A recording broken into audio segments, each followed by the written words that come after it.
I was in a virtual environment because of a thing called the RPM. Just making a CD in February. It's a long story. If you want to find out about it, look it up on the internet. rpmchallenge.org. It's a really cool thing. But there was this virtual environment that happened for the listening party, and what happened to me was that when I entered that virtual environment, the host said, "Hey," and I froze, and I didn't know what to do. And anybody who knows me knows that that's not the kind of thing that happens to me. I'm perfectly comfortable in environments. I'm perfectly comfortable in front of people. Obviously, I'm a professional performer.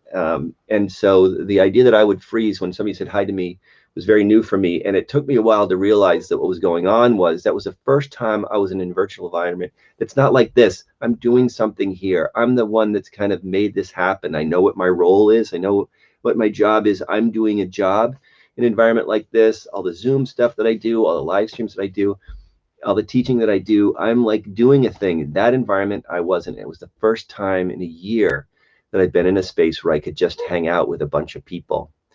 And it was weird for me because it's been so long. And this is a thing that had never even occurred to me has been going on. But all this time of being in this space that I've been in, which is essentially, it's kind of isolation space, there's been a change in me in terms of how I interact with people. And so so that was great to know. It was hard to experience, but eventually I relaxed and it was cool and I had a lot of fun. So I got back to the place where I would want to be. But I did have that experience, so it just kind of made me mindful of how things have shifted, even though I wasn't aware. My sense was, I'm here, got my wife, my kids, this is the environment that I love, got my recording studio, everything's cool.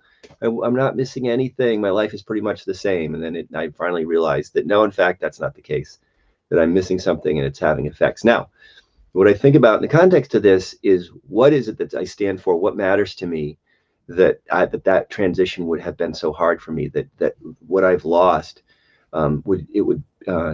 it speaks to what matters to me, what's important to me about these things that I've lost, that interpersonal connection is really important to me, that those kinds of environments are really important to me, because these kind of interconnections are something that I just is very, it's enlivening, it's energizing for me. It brings life to my life to have interactions with people. And so now I'm just that much more aware of this thing that matters to me and what I stand for in the context of the value of these interpersonal interactions. And so that's a cool thing that I hold. So then in this situation, I get to hold that on one side, and I get to hold the loss on the other side.